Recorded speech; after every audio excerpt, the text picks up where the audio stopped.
Bonjour, alors je vous laisse vous présenter. Ah oui, me présenter, Votre parcours. Mon parcours assez compliqué. J'ai appris beaucoup de choses dans un métier qui n'a rien à voir avec les soins énergétiques. J'ai élevé 5 enfants qui sont maintenant devenus grands, donc j'ai un peu plus de temps à me consacrer à ma vie. Et donc, je me suis d'abord formée à la kinésiologie, que j'ai pratiquée pendant quelques années. Et tout au cours de mes recherches, j'ai rencontré un jour Benjamin Léoto. Et j'ai absolument été... ça a été une révélation. Parce qu'il proposait une vision totalement nouvelle du soin énergétique et surtout une compréhension de ce que lui appelle l'écosystème énergétique. C'est-à-dire que sur notre planète, on vit dans un écosystème et chaque être vivant développe son propre écosystème et interagit en permanence l'un avec les autres. En permanence, on vit comme ça en interaction avec le monde animal, le monde végétal, sans nécessairement en avoir conscience. Évidemment avec les autres êtres humains que l'on va rencontrer, dont on n'a pas nécessairement conscience de tous les échanges qui peuvent se produire. Et donc, dans ces échanges, on va parfois avoir ce qu'on va appeler des parasites ou des virus qui vont se présenter et qui vont venir se mélanger à votre énergie propre. Lorsque ces virus viennent se mélanger, vont provoquer des parasitages. Au même titre que dans un ordinateur, on chope un virus, on ne s'en rend pas compte tout de suite, ça bug un petit peu, ça ne va pas trop bien, et c'est vraiment quand il y a un gros problème qu'on se dit « Ah ben merde alors, maintenant j'emmène mon ordinateur chez un informaticien pour nettoyer le disque dur. » Eh bien, je suis l'informaticien qui va nettoyer le disque dur qui est votre corps physique. Quelle forme ils peuvent prendre ces virus? Alors, ils sont d'ordre énergétique, ce sont des informations énergétiques qui sont vagabondes, qui vont aller errer, s'accrocher à n'importe quel autre être vivant. Donc en fait, ils sont, je vais dire, invisibles, sauf que, de par la technique, on apprend donc à les localiser et donc à les neutraliser. Après ça, la personne est débarrassée de ces virus qui sont dans son énergie, sont neutralisés. Donc son énergie qu'elle dégage ici sur Terre, va être totalement rétablie. Elle n'aura plus, de parasitage. Sauf que nous, les êtres humains, nous avons une autre énergie aussi, qu'on va appeler la mémoire d'âme, sans connotation ni religieuse, ni spirituelle, ni quoi que ce soit, parce que c'est celle que l'on perçoit toujours à l'intérieur de soi et que l'on entend comme étant la petite voix intérieure. Dans notre monde moderne surtout, on a tendance à verrouiller cette petite voix quand elle vous dit « Non, on ne va pas travailler, reste ici, j'ai besoin de repos ». Et à ce moment-là, on dit « Oui, il faut que j'y aille ». Donc on verrouille, on apprend à ne pas écouter cette petite voix. Et puis les parasitages vont venir à un moment donné désynchroniser cette information. Et donc on se retrouve dans une situation où on se sent mélancolique, dépressif, burn-out, toutes ces difficultés où finalement quand on ferme les yeux, qu'on s'interroge un petit peu à l'intérieur, on est devant un grand vide sidéral. Et là, on se dit, mais qu'est-ce que je fous là? Pourquoi je suis là? Et on n'entend plus cette vibration qui est notre être essentiel, qui est notre être primordial, et on n'entend plus rien, et on est juste là en train de se demander pourquoi on doit subir tant de choses, ou vivre des choses qui sont parfois compliquées ou difficiles.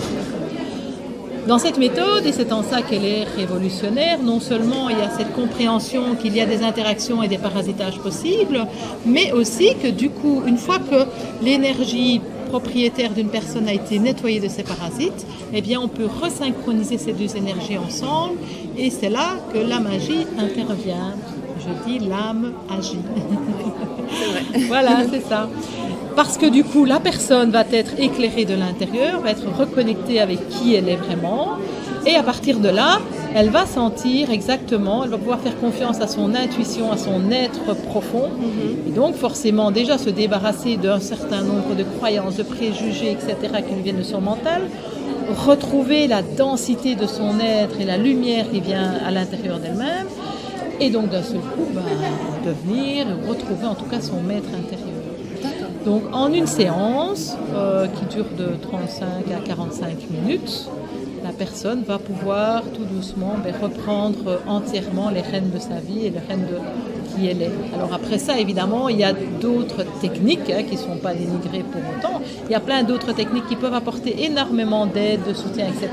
et qui vont du coup être amplifiées. Parce qu'évidemment, lorsqu'on s'adresse directement à l'être d'une personne, sans aucun autre parasitage, évidemment, ça va pouvoir augmenter le potentiel éventuellement d'aide ou le potentiel thérapeutique de toute autre intervention. Voilà. Donc après, le soin énergétique ou avant, si la personne le souhaite, on peut aussi accompagner avec des fleurs de Bach qui, elles aussi, donc, utilisent bien la vibration, les fréquences, de manière à venir restructurer ou aider ou valoriser une personne, mais sur un plan très subtil. Ça, c'est ce que vous proposez en plus du soin énergétique. Voilà. Et c'est totalement indépendant l'un de l'autre. Hein, d'accord. Il n'y a d'accord. pas de... Voilà. Disons que moi, je trouve que pour aider une personne, soit d'abord à reprendre contact avec son être, il faut parfois les fleurs de Bach pour aider un petit peu à reprendre contact avec qui l'on est. Et après le soin, parfois on est confronté à des difficultés de blocage émotionnel. Et dans ces cas-là, on a parfois besoin aussi d'être un petit peu accompagné avec des fleurs de Bach. Voilà. Mais c'est totalement séparé l'un de l'autre. D'accord, super. Je vois que vous avez un livre devant vous. Est-ce que vous pouvez peut-être nous présenter ? Donc voilà, ça c'est le livre de Benjamin Liotto qui s'appelle L'écosystème énergétique. Donc là-dessus, il raconte un petit peu son périple et surtout, il met l'accent sur ses recherches scientifiques qui ont permis de prouver que ce qui est de l'ordre de l'invisible, parce qu'évidemment un soin énergétique, on travaille dans l'invisible et ce n'est pas toujours accessible à la compréhension de tout le monde.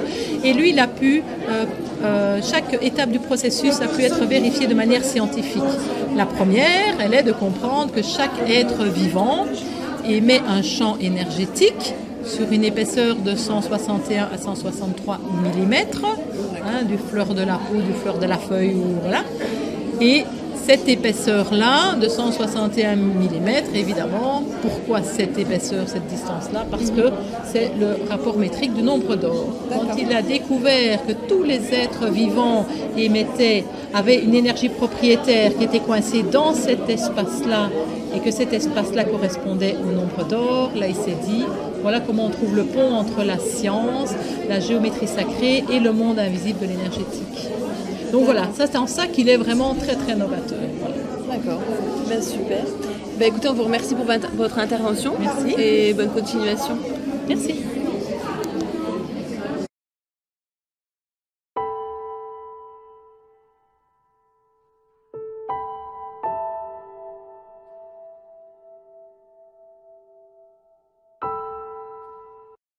Voilà, donc Christine, je vous laisse vous présenter.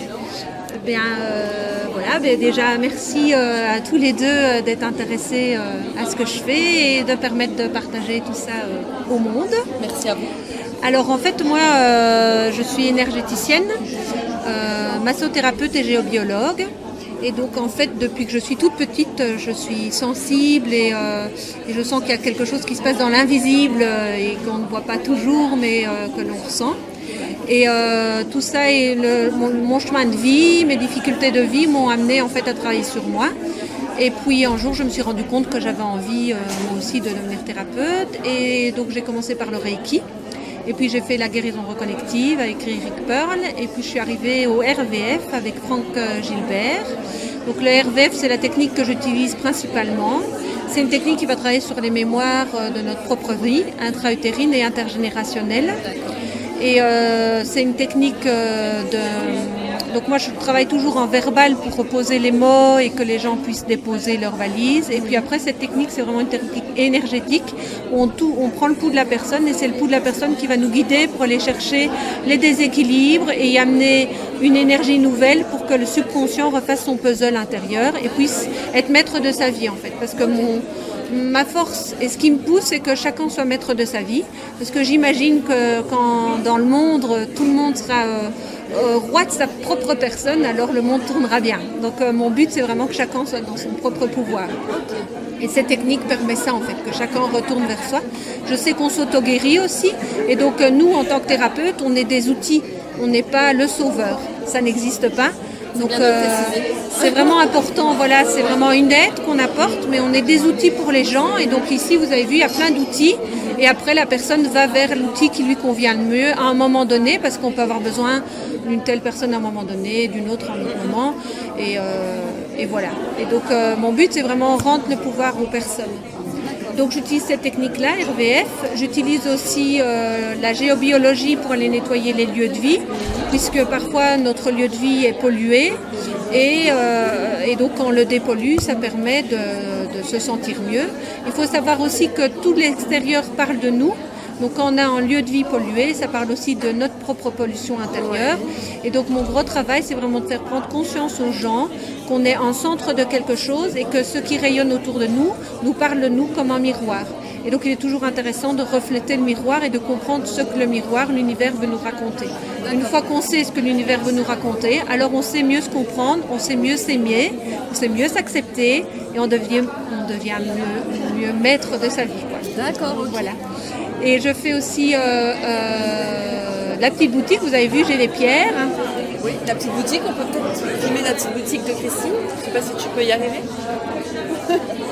Voilà, donc pendant que oui, la petite boutique, je vais raconter ce que c'est que la petite boutique. En fait, les minéraux, c'est la terre-mère, c'est la force de sa nourriture, en fait, puisque la terre-mère nous porte depuis des siècles et des siècles, et qu'elle est vraiment là dans une vibration profonde d'éveil spirituel. Donc elle est là aussi pour nous aider.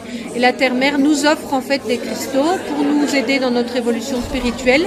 Et donc ça passe par les mots physiques, émotionnels, psychiques et cet éveil spirituel, puisque quand on va laisser nos mots physiques, psychiques et émotionnels, on va atteindre l'éveil spirituel, parce que c'est tous ces blocages qui font qu'on reste coincé dans nos douleurs et qu'on n'atteint pas notre intérieur divin.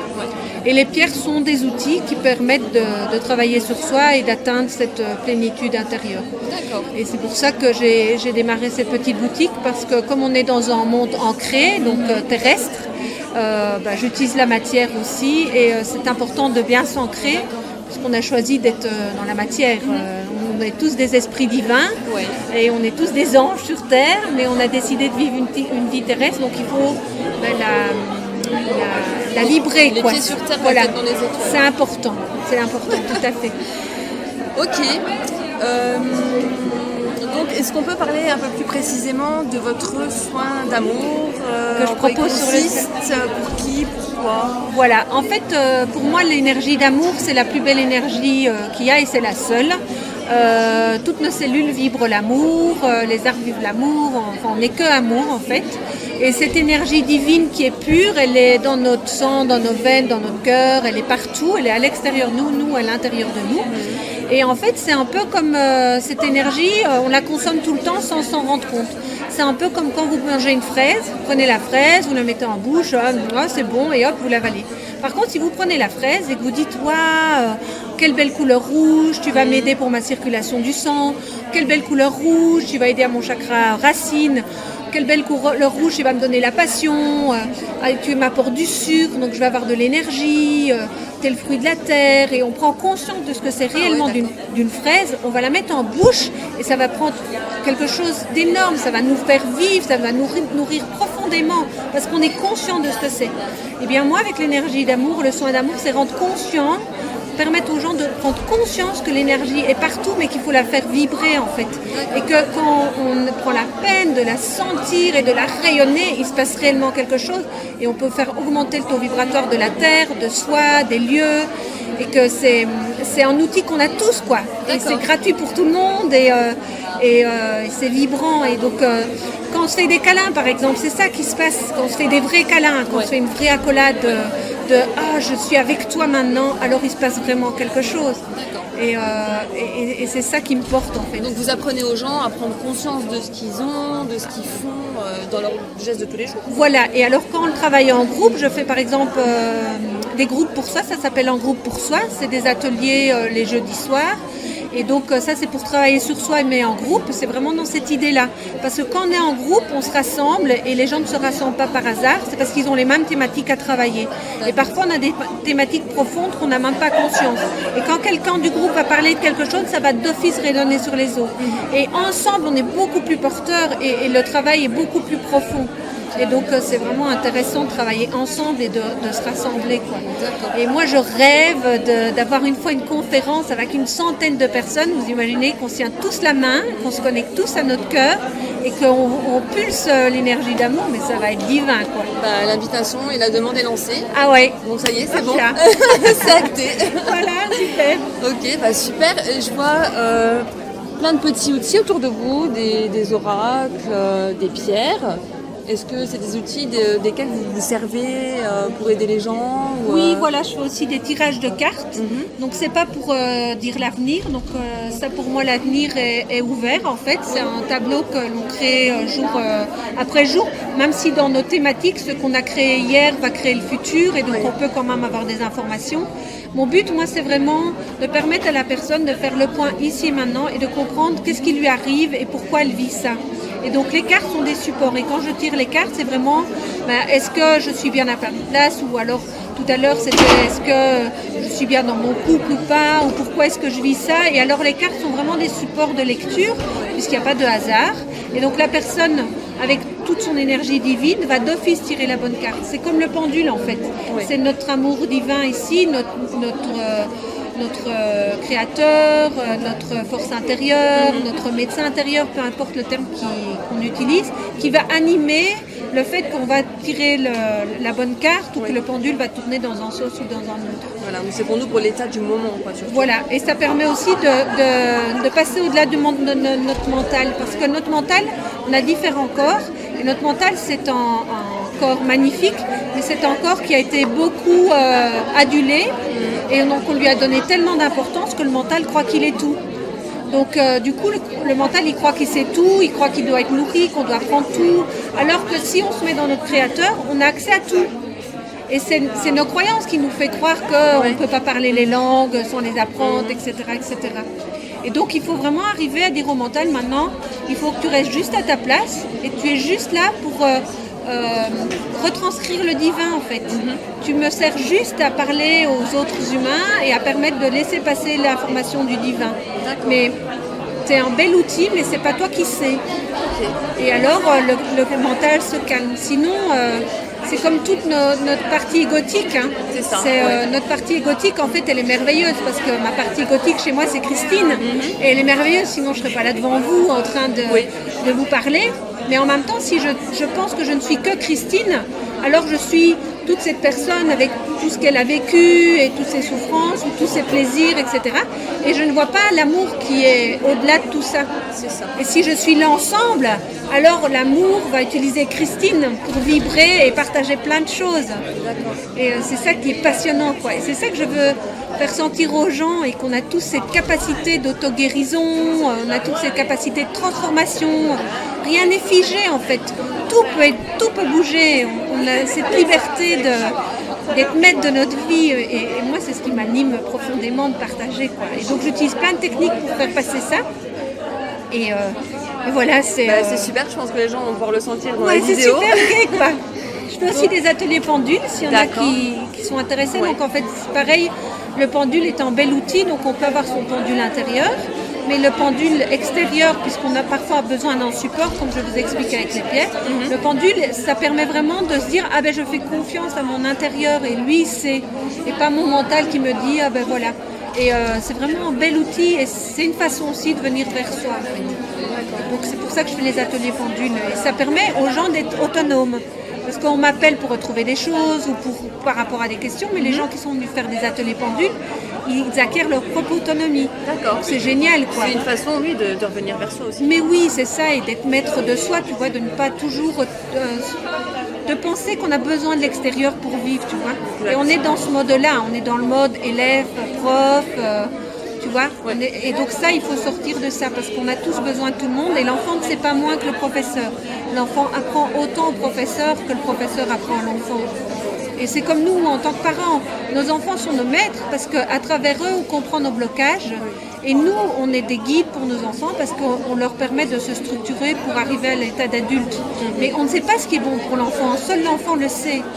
Et quand on est dans la formation qui est déséquilibrante, c'est quand l'adulte croit qu'il sait ce qui est bon pour l'enfant. Oui.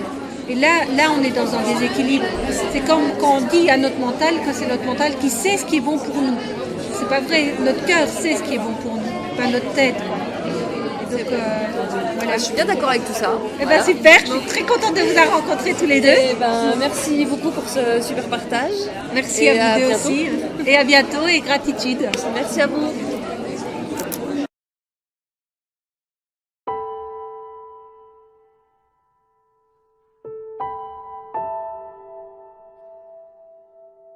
Dis-nous tout, laisse te présenter. Voilà, je m'appelle Anne-Françoise Benoît, je suis masseuse depuis 38 ans et je suis toujours passionnée, surtout depuis que j'ai rencontré les huiles de Madagascar qui ont une énergie supplémentaire, quelque chose, le petit plus qui nous change, qui nous réaligne. Alors je vais vous donner tout simplement un exemple. Voici l'hélicris femelle avec sa petite fleur ici. Donc c'est une huile que je pourrais, comme toutes les autres, présenter comme une qui est dans le passage de l'hiver. Je peux en faire un grog, je peux la masser, mais en olfaction. Elle va permettre de dégager la tête, de vider ce grenier qui est comblé de pensées négatives. La fraîcheur de l'huile, les molécules vont aller apaiser le cerveau limbique qui est le cerveau de l'émotion. Et vous allez vous dégager. C'est une huile très très active le matin. Et elle a son accompagnatrice, l'hélicris mâle, qui le soir adoucit, calme. Ce sont deux très très grandes et qui conviennent aux enfants, aux petits-enfants même de quelques mois. Une goutte pour l'enfant. C'est magnifique. Alors, je vais vous parler d'autres huiles, par exemple des digestifs, le curcuma frais et le poivre noir. Eh bien, il suffit tout simplement de laper. Pour faire une protection, je vous montre une toute petite protection du tube digestif. Donc voici le curcuma frais, je lape, je mâche, j'avale. C'est un baume qui va enlever toute l'acidité à l'estomac et il n'envoie pas du tout cette acidité à l'intestin. C'est une grande digestive, non agressive. Sa petite compagne s'appelle le poivre noir, que je vais utiliser toujours en lapant une goutte après un repas trop chargé, trop lourd. En 10 minutes, vous avez digéré, vous passez une bonne nuit. Voilà. Mes autres activités, c'est bien entendu le yoga, le Kundalini Yoga, qui est un yoga spécifique qui permet de réaligner, d'apaiser les pensées, de soulager le corps. Il est très complet, il est appelé le yoga royal.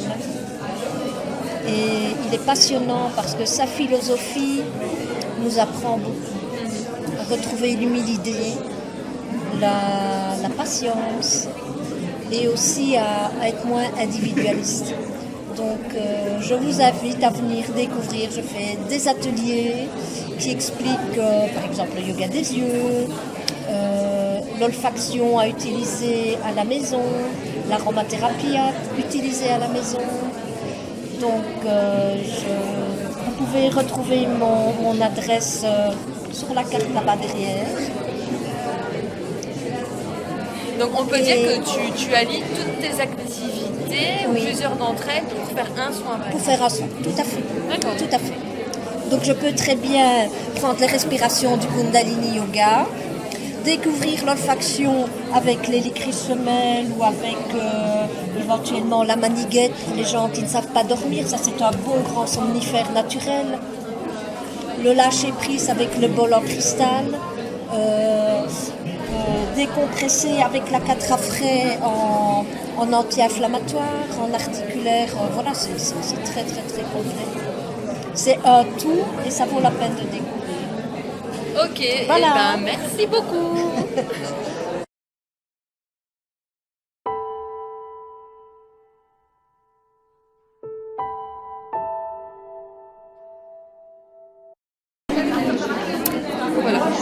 Voilà, bonjour. Est-ce que vous pouvez nous parler de ce qui vous a mené à la naturopathie?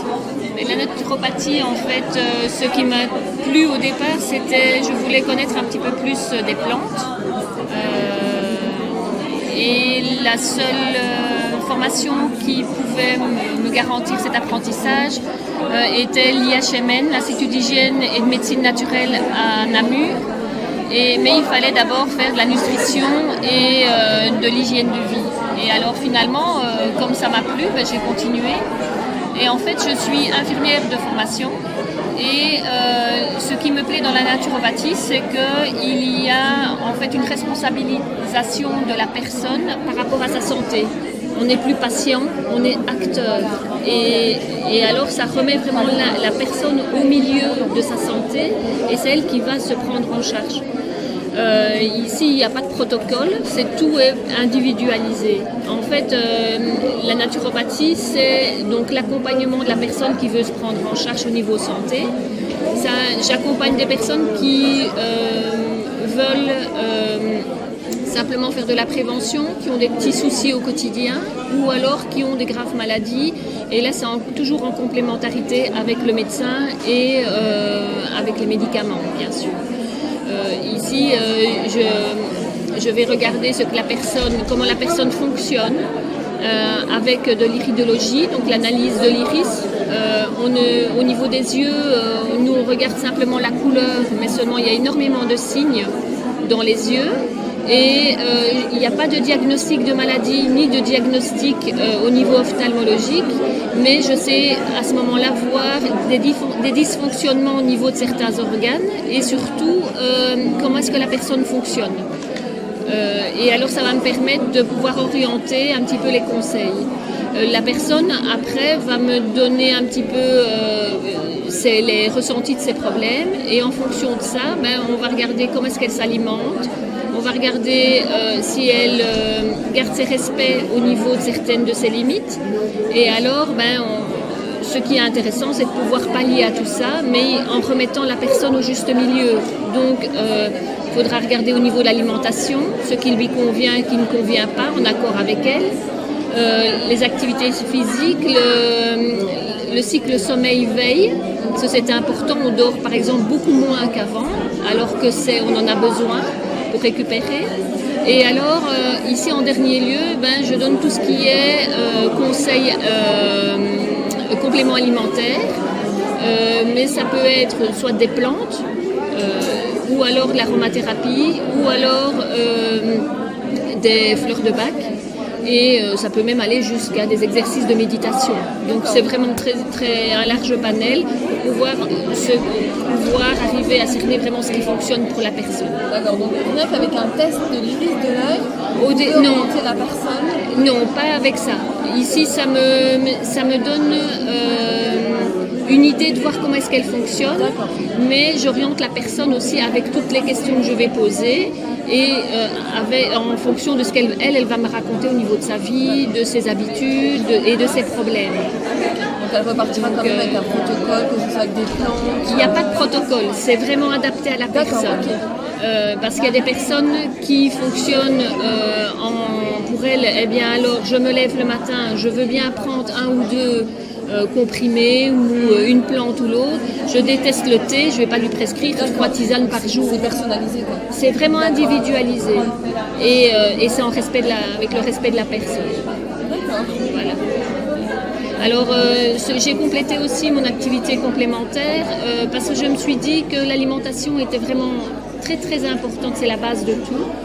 Et bien souvent, on dit, bah oui, quand on veut manger correctement, alors il faut manger tout cru, il faut manger que des légumes et on n'est pas heureux si on mange 3 bâtons de carottes tout seul. Donc, je ne suis pas bonne cuisinière, mais pour expliquer que c'est franchement réalisable, je fais des ateliers nutritionnels à la maison et ici c'est vraiment une petite base théorique et puis il y a une élaboration de recettes avec, on cuisine tous ensemble, tout le groupe, et puis on déguste. Et alors comme ça on sait que c'est faisable. Parce que donner une recette de cuisine et ne rien dire, donner les ingrédients et ne rien dire. Donc voilà. Et alors, est-ce que c'est important, même si on a les aliments sains, de pouvoir les cuisiner pour que ce qu'on a dans l'assiette soit tout aussi sain, si pas plus.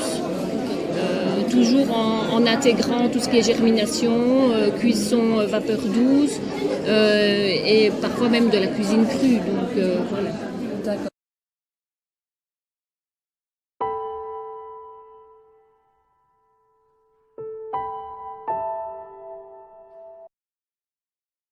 Avec Sandra, art thérapeute. Bonjour Sandra.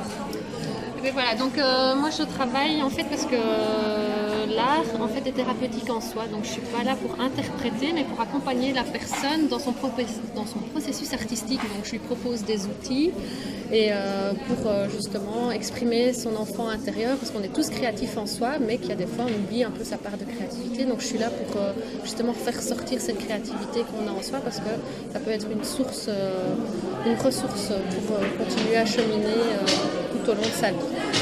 Et donc je suis aussi certifiée en journal créatif, donc qui est basé sur le journal intime, mais où on y met de la couleur par le dessin, mais par le collage aussi, donc de mettre des images, mais aussi par l'écriture. Et donc je propose différents styles d'écriture.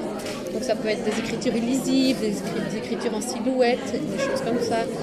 Et aussi dire des choses qu'on a envie de dire mais qu'on n'ose pas, donc c'est pouvoir les dire, mais si elles nous dérangent, de pouvoir les recamoufler après ou d'améliorer. Si je me trouve face à une émotion dérangeante, mais qu'est-ce qui peut faire que cette émotion devienne agréable? Donc c'est parfois de remettre une couleur sur une chose, sur un texte, ou de remettre une image. Donc je travaille beaucoup avec le symbolisme, et donc par le symbolisme je vois un peu comme une canne d'un marcheur. À un moment donné, on se sent bien, et puis on se trouve devant une montagne, on avance, on se sent de plus en plus fatigué, donc je suis cette canne sur laquelle on peut s'appuyer, et donc en proposant des outils, et puis on se sent un peu mieux, je peux mettre la canne dans un coin, mais je sais qu'elle est là. Et donc ça rassure de se dire, elle est là, je suis dans un cadre, donc je peux cheminer, donc je sais que si je m'effondre ou si j'explose de colère, la personne est là et ne me juge pas. Et donc voilà, donc j'accompagne vraiment, je vois ça comme tout un cheminement. Et donc les personnes qui viennent chez moi reçoivent un cahier blanc qui montre et qui illustre un peu le cheminement qu'ils vivent au fur et à mesure des séances qui viennent chez moi. Et donc ça permet aussi de retourner en arrière parfois, parce que parfois on se retombe en se disant ça ne va plus, j'ai l'impression de ne pas avancer. Mais si on avance, on se rend compte, si, oui, il y a des choses qui sont sorties, il y a tout un parcours qui a été fait. Donc voilà, donc moi c'est plus proposer un outil. Donc, quand on est suivi aussi par un thérapeute ou un psychologue, parfois on a l'impression qu'on stagne, on ne sait plus quoi dire. Mais ça peut être un outil qui peut être accompagné en séance donc pour ramener des choses en plus, quoi. Et on peut dire qu'on garde des traces en fait de ce qu'on a fait. Oui, c'est ça. Se rendre compte du travail qu'on a effectué. Parce que l'art-thérapie, parfois les personnes travaillent en grand volume, mais le grand volume, en général, les personnes me les laissent, parce que c'est des grandes feuilles, mais on a besoin de se dire, cette feuille, quelle trace je peux en garder, et je le remets dans mon cahier, parce que le cahier, c'est un peu nous symboliser aussi. On est un tout, on est lié, nos jambes, nos bras, tout est lié en soi, et que justement ce carnet remontre un peu qu'on est lié, et qu'on n'est pas éparpillé dans tous les sens. D'accord. Donc voilà, et donc je travaille aussi les jeux de cartes, où on crée son jeu de cartes sur les émotions, parce qu'on n'a pas toutes les mêmes couleurs, et de se dire j'ai le droit d'avoir des couleurs différentes, ou quel média artistique je peux utiliser. Par exemple, si je suis en colère, je vais peut-être moins utiliser le marqueur, parce que le marqueur, plus je vais m'énerver dessus, plus la pointe va rentrer dedans, donc il y a une frustration qui peut se mettre en avant, mais dire non, qu'est-ce que je pourrais utiliser d'autre comme outil, par exemple un pastel gras, parce que si je le casse, je peux encore le réutiliser, et donc c'est moins grave, des choses comme ça. Et parfois on ne s'en rend pas compte. Parfois sur la tristesse, je vais donner ma métaphore, on dit on va faire pleurer le journal. Et comment est-ce que je peux faire pleurer? En mettant de l'eau et des choses comme ça. Et travailler, se dire ça c'est des choses qu'on peut refaire chez soi aussi. D'accord. Et donc voilà, et je travaille, donc c'est vraiment beaucoup travailler axé sur les émotions, sur la colère, sur l'estime de soi, c'est-à-dire qu'on a tous des forces aussi, mais parfois qu'on les brime aussi, c'est parfois dire, c'est repenser à son héros qu'on avait quand on était enfant, le personnage qui nous plaisait, mais pourquoi et qu'est-ce qui fait que ce héros, cette personne m'attire et en moi, en quoi je lui ressemble, des choses comme ça. Et donc voilà, et donc j'ai aussi développé l'atelier de la boîte à colère. Parce qu'on a le petit coussin à colère pour enfants et adultes. Voilà, parce que parfois on a de la colère en soi et parfois ça explose et on explose devant une personne et on n'ose plus à un moment donné parce qu'on est brimé dans la colère. T'as pas le droit de te mettre en colère, c'est pas bien, on n'a pas le droit de frapper. Et justement, ce coussin, on le personnalise, on lui donne vie et se dire sur ce coussin, je peux m'énerver. Donc lui, il est là pour recevoir les coups, je peux l'étrangler, mais il reste là entier. Mais après, c'est de pouvoir se dire, je m'arrête un instant, mais pourquoi je me suis mis en colère? Parce que parfois, je me rends compte que parfois, au fur et à mesure de ma pratique, on se met en colère devant des personnes et des situations. Mais c'est juste parce que la personne a une attitude ou a dit un mot qui nous a mis en colère, mais la personne n'y est pour rien. Et c'est pouvoir réfléchir, mais en quoi ce mot fait référence et pourquoi ce mot me met en colère? Et donc, si on veut, c'est un peu reprendre le cheminement de la colère de la montagne. Donc on monte, la colère peut grimper jusqu'à un moment donné, mais à un moment donné, la colère a explosé, je me sens mieux, mais voilà. Mais qu'est-ce qu'il y a eu derrière qui a fait que c'est pouvoir aussi de mettre des outils en place, dire je redescends, je m'apaise, et de pouvoir mettre tout ça sur des mots. Il y a normalement un petit cahier avec. Voilà, dans ce cahier, je me suis mis en colère aujourd'hui. Pourquoi? Et qu'est-ce qu'il fait? Mettre des couleurs, juste comme je disais, travailler avec un gribouillage. Allez, voilà. Il reste des restes de colère, je les sors, quoi. Et pouvoir après dire, qu'est-ce qui m'apaise, retrouver des zones de confort aussi. Parfois, on ne se rend pas compte, mais de faire un collage avec une zone, qu'est-ce qui me ressource? Parfois, juste ça peut apaiser aussi, de réfléchir à ça. Ce qu'il y avait là-dessus, voilà. Une source, qu'est-ce qui m'apaise, qu'est-ce qui me rend de l'énergie, qui me rend plus joyeux. Et donc, c'est mettre des couleurs, des mots, des images. Et donc, c'est vraiment c'est complet. Hein, c'est tout un tout, oui. Je travaille à partir de, même pour les adultes, à contes, de contes, d'histoires. Et donc, on chemine par rapport à un conte ou une histoire. Et c'est un peu réfléchir à la thématique dans l'histoire. Et voilà, donc c'est tout un cheminement. C'est un peu un parcours comme ça. Super. Et est-ce qu'on peut dire quelque chose sur le tableau, là, peut-être? En fait, ça c'est plus un tableau parce que je fais des stages créatifs pour les enfants pendant les vacances. Et donc, c'est un exemple que j'ai proposé cette année. Donc, je me rends compte que c'est les vacances et que j'ai plus envie de travailler par rapport à des thèmes bien définis sur le chevalier, les Indiens. Et que ce stage-ci, j'ai plus fait, le matin, on faisait les techniques. Et l'après-midi, on réalisait une toile. Donc, les enfants réalisaient la même toile, on travaillait sur la même toile pendant une semaine entière. Et donc, ils ont pu amener des couches sur des couches et des choses comme ça. Et donc, on a vu des techniques. Parce que je me dis, c'est les vacances. On a besoin de souffler, on a le droit de souffler. Et donc, voilà. Et ça leur a permis aussi de créer quelque chose. Et je les aurais bien toutes gardées, mais je ne pouvais pas. Ils n'ont pas voulu. Je ne comprends pas. Donc, ça, c'était plus un exemple aussi. Parce que c'est mon but maintenant. Les stages, c'est vraiment soit de proposer des stages de journal créatif ou soit vraiment un stage mais créatif où il n'y a pas vraiment de but final en soi, on va pas les la toile ça doit plaire à l'enfant et c'est à lui seul quoi. Oui. Donc donc, si l'enfant me disait ma toile est finie comme ça ou il me manque quelque chose, c'est de remettre des choses jusqu'à temps que la toile plaise ou ce qu'on est en train de faire plaît. D'accord, ok. Autre chose? Non, c'est tout. Eh ben merci beaucoup. Merci aussi. Merci à vous.